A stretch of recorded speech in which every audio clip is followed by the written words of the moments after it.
नमस्कार, मैं Shahbaz. One TV के हिंदी समाचार में आप सबों का स्वागत है। आगे बढ़ने से पहले देखेंगे हेडलाइंस।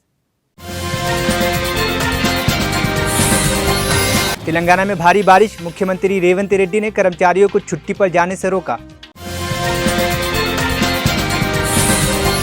तेलंगाना में भारी बारिश के कारण DCM वैन नदी में बह गई, 5 लोग लापता।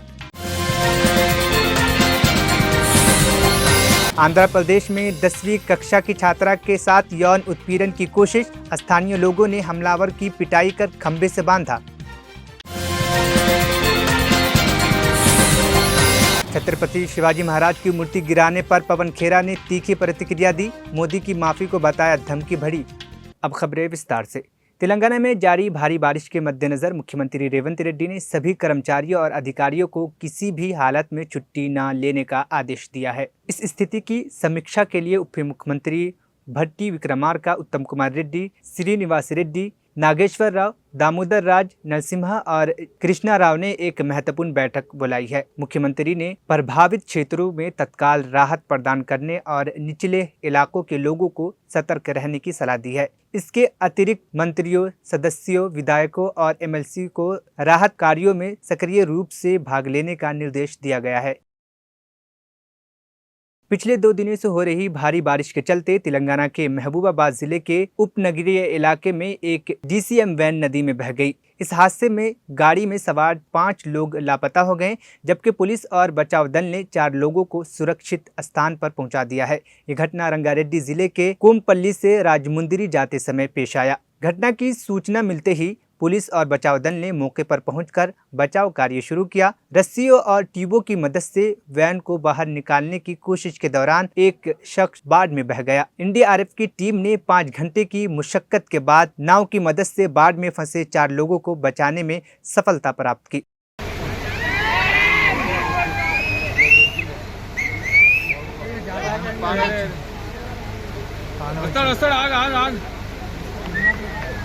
हाइक बोल रहे ఫ్లోటింగ్ ఫ్లోటింగ్ వాడు ముగ్గురు ఉన్నట్టున్నాడు.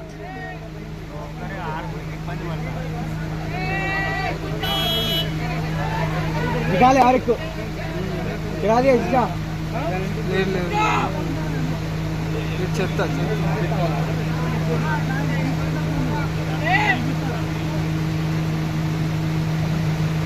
और कहां है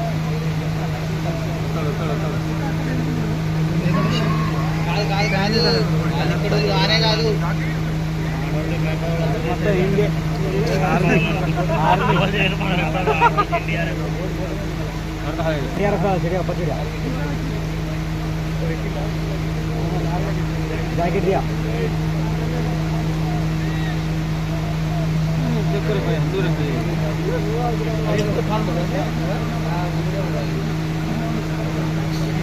मोटा हुआ मियाँ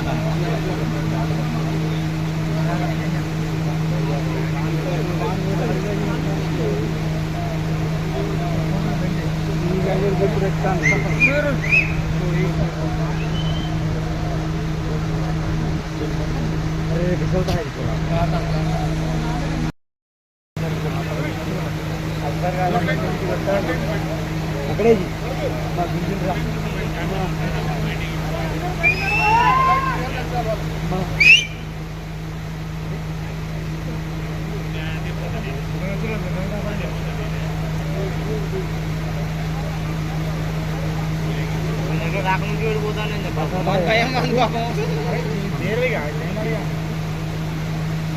जब निकल तो था जाके पक्का इसको हल्ला है कंपलसरी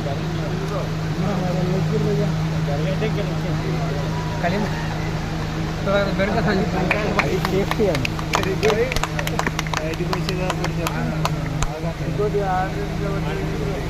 ఇలా కాపాడాలి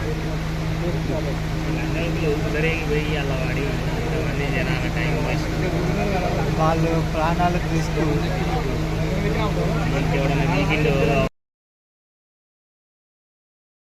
आंध्र प्रदेश के नंदियाल जिले के काशीवरम गांव में एक दुखद घटना सामने आई है, जहां एक व्यक्ति ने 10वीं कक्षा की छात्रा के साथ यौन उत्पीड़न करने की कोशिश की। लड़की की चीख पुकार सुनकर स्थानीय लोग वहां पर पहुंच गए और हमलावर की पिटाई कर दी। स्थानीय लोगों ने उसे फिर खंबे से बांधकर भी पीटा और पुलिस को सूचना दी। पुलिस ने मौके पर पहुंचकर हमलावर को हिरासत में ले लिया है और आगे की कानूनी कार्रवाई के लिए थाने ले गई।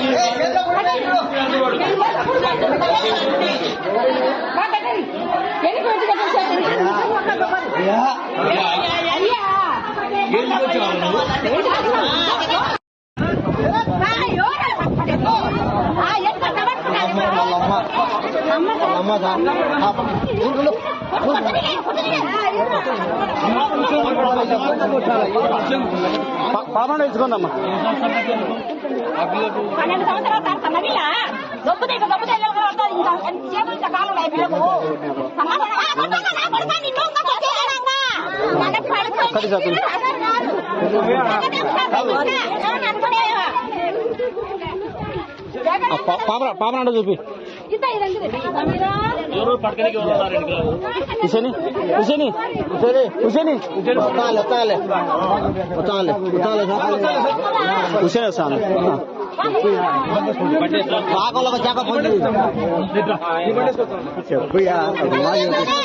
ఎవరు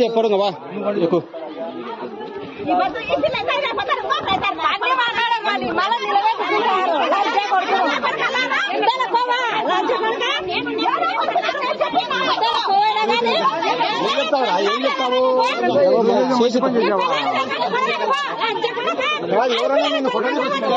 ఏంద్ర మాని పోతా ఉంటాము ఇప్పటి పనులకి ఏం చెప్తారా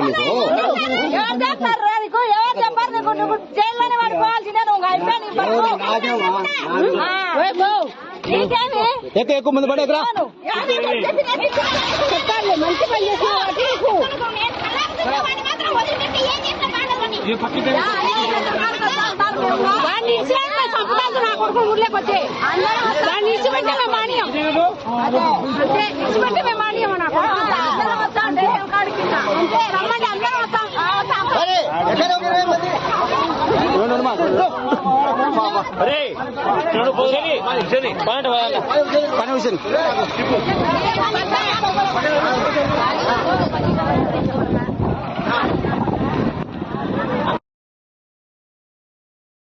लोकसभा में विपक्ष नेता राहुल गांधी ने हाल ही में बस यात्रा की और बस चालक, कंडक्टर और अन्य कर्मचारियों में से उनकी समस्याओं के बारे में बातचीत की। उन्होंने कर्मचारियों के वेतन में देरी और अन्य कठिनाइयों पर प्रकाश डाला। विशेष रूप से एक कर्मचारी द्वारा पिछले 5 से 6 महीने से वेतन न मिलने की जानकारी सामने आई है। राहुल गांधी ने दिल्ली में आप सरकार की आलोचना की और वीडियो साझा कर डीटीसी कर्मचारियों की समस्याओं को जनता के सामने रखा। उसी में SI PF दोनों कटता है और जो रेस्ट बनता है उसको ही पैसे कटते हैं। आप ड्राइवर हो? 21,000 टोटल किलोमीटर के हिसाब से इनका। अच्छा, और कितने घंटे होता है काम? 8 घंटे होते हैं, बट अगर 1-2 घंटे ऊपर चलेगा तो उसका पैसा नहीं मिलेगा। नहीं सर, कच्चे हैं, सब कच्चे हैं। सब कच्चे हैं। तो आपको कितना पैसा मिलता है? कॉन्ट्रैक्टर को कितना मिलता है? सर कोई कॉन्ट्रैक्टर नहीं हमारे बीच में। हाँ। हम और DTC हैं, सीधा डायरेक्ट। हाँ जी, बट हमारा 800 रुपये, 816, 13 रुपये एक दिन का, 16 रुपये, उसी में SI PF भी कटेगा। प्लस महीने में हमारा कोई रेस्ट नहीं होता है, ना होली ना दिवाली, कोई दिन नहीं होता। कोई दिन नहीं, अगर सैटरडे कुछ नहीं, उसका पैसा कटेगा जिस दिन हम छुट्टी करेंगे। जितनी छुट्टी करेंगे उतना पैसा कट जाएगा। अगर आपकी मदद की जाए तो क्या करा? हमें सर समान भत्ता देना चाहिए ताकि हम लोगों का भी गुजारा हो सके, बच्चों की भी देखरेख किया जा सके। 5 महीने से सैलरी नहीं मिल रही है। कहाँ से किराया दे, कहाँ से किताबें लाएं, कहाँ से ट्यूशन फीस दे, कहाँ से नहीं मिल रही? आप बस पे अभी नहीं चल रहे हो? बस में चल रहे साहब प्रॉपर। सैलरी कैसे नहीं मिल रही? देने नहीं गवर्नमेंट, राज्य सरकार कह देती है सेंटर को, सेंटर सरकार कह देती है राज्य को।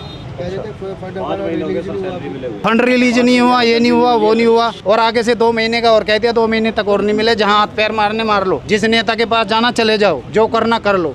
अक्टूबर से पहले सैलरी नहीं मिलेगी, ये कह रहे हैं अधिकारी हमारे। हमारे बच्चों के साथ ये हो रहा है, अब नहीं भर्ती कर रहे, उनका भी भविष्य खराब करेंगे ये। मैं कंडक्टर डीटीसी कर्मचारी हूँ। हम एक कॉन्ट्रैक्ट बेस पे हैं और हर साल कॉन्ट्रैक्ट रिन्यू होता है, वो भी ड्यूटी कम होती है तो उसे रिन्यू नहीं होने देंगे। फिर आप जाइए घर बैठिए, फिर बड़ी मुश्किल से हमारे मतलब वो परमानेंट नहीं बनाना चाहते, हाँ जी हटाते सर, जाते हमें हैं। पक्का किया जाए, हमें ये मांग है हमारी, या नहीं तो समान वेतन समान काम होना चाहिए हमारा। हम आपसे मांग यही कर रहे हैं बस सरकार से। जब तक शीला दीक्षित हमारी बहन जी थी, जब तक उन्होंने पक्का किया, उनके बाद हमारी कोई अभी तक सुनवाई नहीं, उन्होंने पक्का किया। लेकिन हमारा सवाल ये है सर कि नागरिकता हमारी पक्की तो नौकरी कच्ची क्यों? क्योंकि आज निजीकरण हो रहा है, सबसे ज्यादा निजीकरण कर रहे हैं लोग, और इस निजीकरण से हमारे बच्चों का क्या भविष्य रहेगा? आज पूरे डीटीसी कर्मचारी हमारे बम की तरह भरे हुए हैं। हम उम्मीद उनसे रखते हैं जो हमारी आवाज मुखर करे। सर पिछले 6 महीने से सैलरी नहीं है, और उस सैलरी का नतीजा ये है कि हमारे 24 जवान जो होम गार्ड के हैं वो कोई हार्ट अटैक से, कोई डिप्रेशन से वो दुनिया छोड़ चुके हैं। और हमारी समस्या ये है सर कि हमें हर 6 महीने के लिए हमारे को स्टैंड किया जाता है। ऑलरेडी हम ट्रेंड हैं, ट्रेनिंग के बावजूद हम भर्ती हुए थे होमगार्ड के अंदर, और उसके बावजूद अभी 10,285 आदमियों की भर्ती निकाली है, और हमें जनवरी तक का टाइम दिया गया कि अब इस उम्र में, जिसमें हमारी एज सबकी 50 प्लस हो चुकी है, अब इस एज में हमें कोई ना तो सिक्योरिटी में नौकरी देगा, ना ही कोई और नौकरी हमें मिल पाएगी। मैं भी ड्राइवर हूँ, बस इतना है कि सरकार से समान काम और समान वेतन हो। मैंने बताओ, इनकी उम्र इतनी ज़्यादा हो गई, अब ये क्या करेंगे? दूसरी नौकरी देखने के लायक भी नहीं छोड़ा इनको। बस यही है कि समान काम और समान वेतन हो। ये प्राइवेटाइजेशन जो हो रहा है, इसका फायदा किसको मिल रहा है? इसका फायदा उद्योगपतियों को मिल रहा है, टॉप वालों को, उद्योगपतियों को मिल रहा है। आप एक्सपीरियंस हैं, कब से चला रहे हैं आप? मैं जब चला नहीं रहा, मैं मैं अंदर हूँ वर्कशॉप के अंदर, और मैं वर्कशॉप में, हाँ, जब से वो संभाला है, गाय और बिछड़े के समय से मैं कांग्रेस का हो रहा हूँ, और मुझे बहुत खुशी है मेरे लिए, मुझे आपसे मिलने का सौभाग्य मिला। और आपके सामने मैं पब्लिक की समस्याएं रखूंगा। अगर आप सॉल्व करना चाहें, आप भगवान आपको मौका दे, तो आप इन बातों को ध्यान में रखिए प्लीज़, क्योंकि इसलिए आया हूँ यहाँ। ये आम आदमी है, ये आपकी ही जनता है, और आपसे प्यार करने वाले हैं कांग्रेस के नाम से। बताइए बताइए। ठीक है सर। रही बात रोजगार की, आज मोदी जी ने इतना बुरा हाल कर दिया देश का, हमें एक तरह से गुलामी महसूस होती है। पढ़े लिखे का अंतर खत्म कर दिया इन्होंने। पर अनपढ़ मजदूर 18 से 20 हज़ार लेता है, पढ़ा लिखा 25,000 लेता है। हम एक आम आदमी हैं जो पूरी ज़िंदगी नौकरी करने के बाद अपने बच्चों को एक अच्छी शिक्षा दिलवाते हैं कि बच्चा कहीं सेटल हो जाएगा, लेकिन अंत में उसको भी 30,000 35,000 ही मिल पाते हैं। ये हमारे आम लोगों की समस्याएं हैं सर। सर बोलना तो हर कोई चाहता है, आजकल जो बोलता है सीधा उसका काम, गवर्नमेंट का काम है जेल में। डर फैला हुआ है। पब्लिक के दिलों में डर फैला हुआ है। आप लोग पैसा बचा पाते हो या बिल्कुल बिल्कुल नहीं सर, बिल्कुल नहीं। और अगर आप कहीं बस पे जाओ तो आपको पैसा देना पड़ता है या आपके पास पास होता है? आपके पास पास है, ऐसा कुछ नहीं है कि आप बस में फ्री जाओ। तो धन्यवाद आपका। नमस्कार ब्रदर, कैसे हो? तो अपने अपने बारे में बताओ, बच्चे कैसे हैं, क्या हो रहा है, फैमिली कैसी है, काम कैसा होता है? मेरी ड्यूटी 12:50 से स्टार्ट होती है। मैं यमुना पार्क से आता हूँ, पर हालांकि डिपो तो बहुत दूर पड़ता है। कैसे आते हो? मैं बस से ही ट्रेवल करता हूँ सर। जो हमारा कांटेक्ट है ना सर, उसमें दिक्कत, कांटेक्ट लेबर है एक तरीके से। अच्छा, हाँ जी, कॉन्ट्रैक्ट लेबर हो, कभी भी निकाल दिया जाता है? हाँ जी, 1 ईयर का कांटेक्ट होता है हमारा। हाँ जी, हर साल रिन्यू होता है सर। और आपका कॉन्ट्रैक्ट डीटीसी के साथ होता है या किसी बिचौले के साथ? नहीं, डीटीसी से डायरेक्ट। बट ये हम तो एक अपना फ्यूचर सिक्योर करने के लिए परमानेंट जॉब चाहते हैं। ये आपका श्रीनगर मार्केट होते हुए और ये सफदरजंग हॉस्पिटल होते हुए जाए।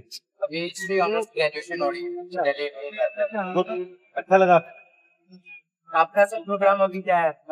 बस कंडक्टर से, बस ड्राइवर से बात कर रहा था, मैं देख रहा था इनकी मतलब मुश्किल प्रॉब्लम क्या है, थोड़ा समझना चाह रहा था। क्योंकि मैं पहले जो ट्रेन ड्राइवर्स थे उनसे मिला था, तो फिर बस ड्राइवर ने मुझे कहा कि बस ड्राइवर से भी आपको मिलना चाहिए, उनकी भी समस्या है। तो यहाँ पे इनकी पेमेंट की समस्या है, होम गार्ड की समस्या है, तो ये मैं थोड़ा समझने की कोशिश कर, तो ये मास रिच तक पहुंचे। बस वही कि लोगों को पता लगे कि आप बस में बैठ रहे हो, मगर ड्राइवर को क्या करना पड़ता है, कितना पैसा मिलता है, कितनी मुश्किलें हैं, कंडक्टर को क्या भुगतना पड़ता है, फिर सिटीजन जो आ रहे हैं उनको क्या क्या, ये idea. Thank you brother.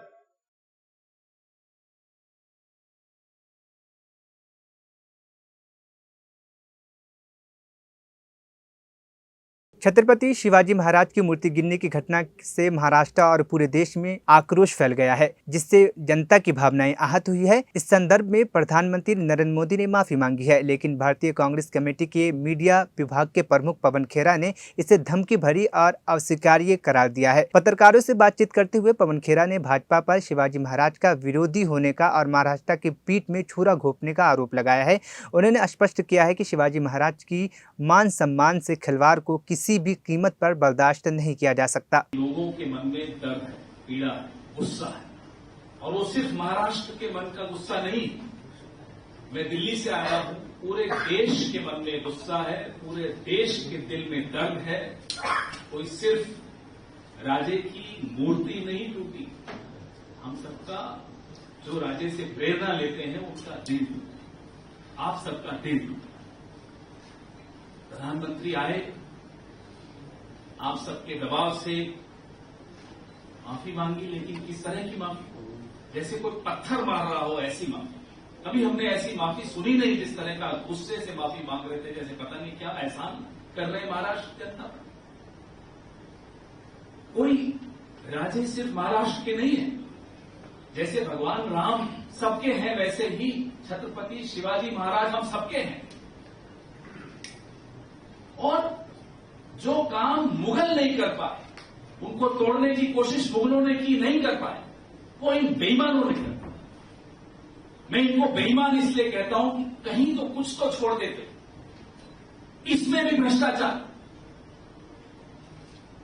Nana Saheb Karmakar 1921 में मूर्ति बनानी शुरू की, 7 साल लगे मूर्ति बनाने, राजे की मूर्ति बनाई। 1928 में वो मूर्ति खत्म हुई। पुणे में आज भी वो मूर्ति लोग देखने आते हैं। कोई और नाना साहेब कर्माकर को पद्मश्री दिया पंडित जवाहरलाल नेहरू ने 1962 में, वो ऐसी मूर्ति बनी। 7 साल लगे उस मूर्ति को बनने। इनको इतिहास नहीं मालूम। मैं मराठी थोड़ी बहुत समझता हूं। नाना पटोले साहब जो बोल रहे थे मुझे समझ में आ रहा। बिना पढ़े, बिना इतिहास को पढ़े फडणवीस जी बोलने चले आते हैं, पूरी भारतीय जनता पार्टी बोलने चली आती है। महाराष्ट्र के साथ धोखा हुआ और धोखा सीधा प्रधानमंत्री ने किया। क्या जरूरत थी? सितंबर में आप किसी को काम देते हो, एक नौसिखिए को काम देते हो, दिसंबर में 3 महीने में मूर्ति बन जाती है। जल्दबाजी क्यों थी? क्योंकि लोकसभा का चुनाव, लोकसभा का चुनाव आ रहा। अयोध्या में राम के साथ भी यही किया। भगवान राम के वहां मंदिर में पानी गिर रहा है, संसद में बाल्टी लगानी पड़ गई। ये हालत है। पेपर लीक, संसद लीक, मंदिर लीक, पुलिया उद्घाटन से पहले गिरने लग गए। ये हमसे 70 साल का हिसाब मांगते हैं। इनकी लगी हुई मूर्ति 70 दिन, 70 हफ्ते नहीं टिक पाती, 7 महीने नहीं टिक पाई। हमसे हिसाब मांगते हैं और कहते हैं 2047 का विजन। अरे छोड़िए 2047 का विजन, कोई पुल तो। दिल्ली वक्फ घोटाले के मामले में आम आदमी पार्टी के विधायक अमानतुल्लाह खान को ईडी ने सोमवार को गिरफ्तार कर लिया। लगभग 4 घंटे की छापेमारी और पूछताछ के बाद उन्हें हिरासत में लिया गया है। अमानतुल्लाह खान ने अपनी गिरफ्तारी पर खुद को निर्दोष बताया है और पहले ही सुबह आशंका जताई थी कि ईडी के अधिकारी उन्हें गिरफ्तार करने के लिए उनके घर पहुंचे हैं। ईडी के सूत्रों के अनुसार जांच के तहत अमानतुल्लाह खान के घर पर तलाशी अभियान चलाया गया, जिसमें 6 से 7 अधिकारी शामिल थे। सर्च ऑपरेशन के दौरान दिल्ली पुलिस और अर्धसैनिक बल के जवान भी खान के घर के बाहर तैनात थे।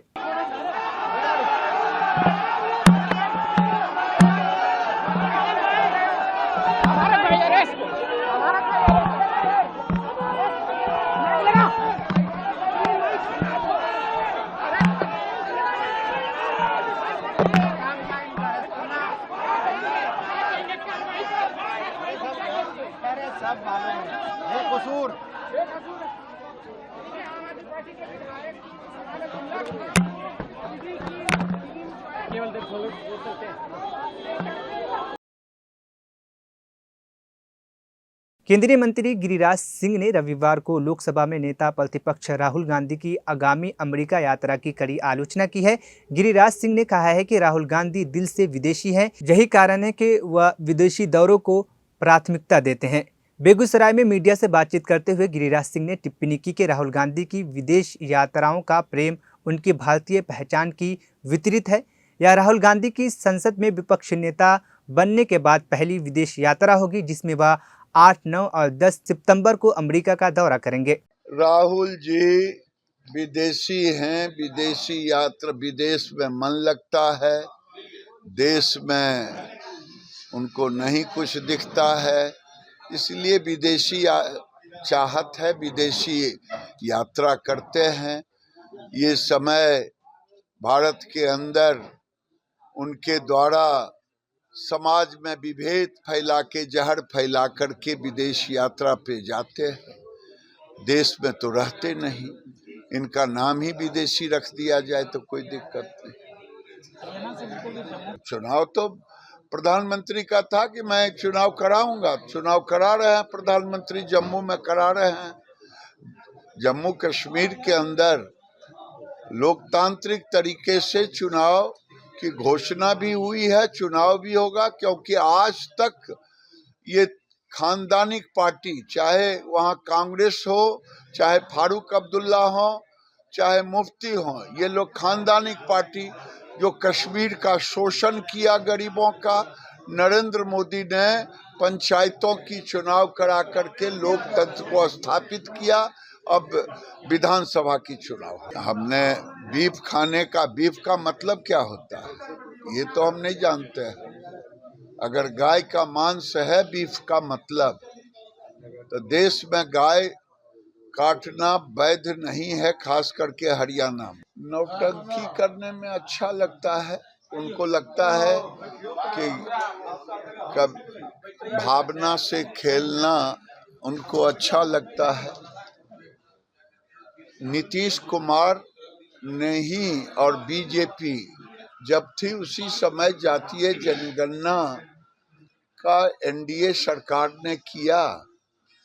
ये तो उन लोगों में से हैं, भारतीय जनता पार्टी ही है जो मंडल कमीशन लागू हुआ बीजेपी की सरकार में जब बीपी सिंह थे, और ये उस कांग्रेस पार्टी के साथ है जिसने मंडल कमीशन आयोग को रद्द करने का काम किया। ठंडे बस्ते में श्रीमती गांधी ने डाला, राजीव गांधी ने डाला, उसी कांग्रेस के साथ लालू यादव, तेजस्वी यादव हैं। ये दूसरों को मूर्ख बनावे, गरीबों को मूर्ख बनाना चाहते हैं। मूर्ख नहीं जानती है लोग।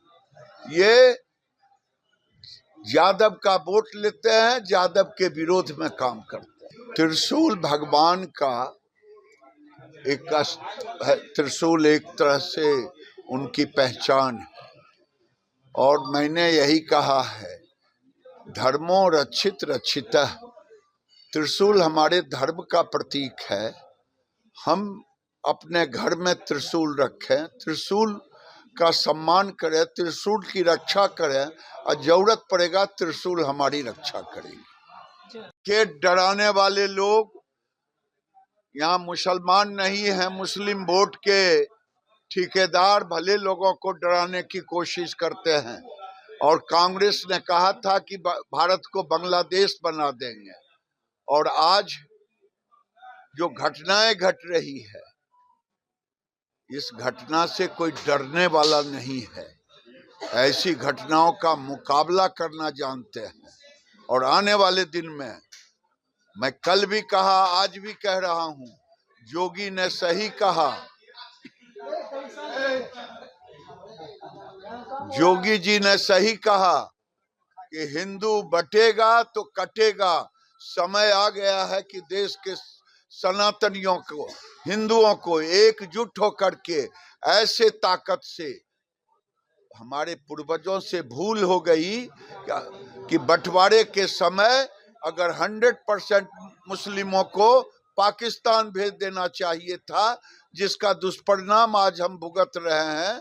जो अब आज शरिया कानून लागू करने की बात करते हैं, ये नहीं चलने वाला। पाकिस्तान के लिए हालात अभी भी कठिन बने हुए हैं। पहले टेस्ट में बांग्लादेश के हाथों 10 विकेट से हार के बाद दूसरे टेस्ट से पहले टीम में सीनियर खिलाड़ियों के बीच झगड़े की खबरें सामने आई। इसके बाद शाहीन आफरीदी और नसीम शाह की टीम से छुट्टी ने पाकिस्तान की मुश्किलें और बढ़ा दी। रावलपिंडी में खेले जा रहे दूसरे टेस्ट के तीसरे दिन रविवार को बांग्लादेश के लिटन दास ने पाकिस्तान की उम्मीदों को झंझोर कर रख दिया। लिटन दास ने संकट के समय शानदार बल्लेबाजी करते हुए नंबर 7 पर 228 गेंदों पर 138 रन बनाए, जिसमें 13 चौके और 4 छक्के शामिल थे। उन्होंने मेहदी हसन के साथ 7वें विकेट के लिए 165 रन की साझेदारी की, जिससे बांग्लादेश ने अपने पारी में 262 रन का स्कोर खड़ा किया। पाकिस्तान ने अपनी पहली पारी में 274 रन बनाए थे, जिससे उसे सिर्फ 12 रन की बढ़त मिली है। बांग्लादेश ने शानदार प्रदर्शन के चलते पाकिस्तान की स्थिति अब मुश्किल में है और सीरीज बराबरी की उम्मीद और भी दूर होती नजर आ रही है। रविवार देर रात निशात कुमार ने पेरिस ओलंपिक में 2024 के पुरुषों की ऊंची कूद की T47 फाइनल में शानदार प्रदर्शन करते हुए पदक जीता। उन्होंने 2.04 मीटर की छलांग लगाकर अपनी स्थिति को मजबूती से बनाए रखा, लेकिन 2.08 मीटर पर असफल रहे। ये निशात कुमार का पहला पैरा ओलंपिक्स खेलों में पदक और भारत के लिए 7वां पदक है। हेडलाइंस एक बार फिर। तेलंगाना में भारी बारिश, मुख्यमंत्री रेवंत रेड्डी ने कर्मचारियों को छुट्टी पर जाने से रोका। तेलंगाना में भारी बारिश के कारण DCM वैन नदी में बह गई, 5 लोग लापता।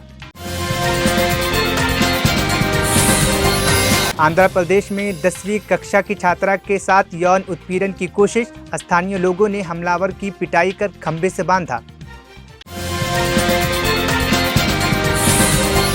छत्रपति शिवाजी महाराज की मूर्ति गिराने पर पवन खेरा ने तीखी प्रतिक्रिया दी, मोदी की माफी को बताया धमकी भरी। 1 TB हिंदी समाचार यहीं पर खत्म हुआ। मुझे दीजिए इजाजत, फिर होगी कल मुलाकात।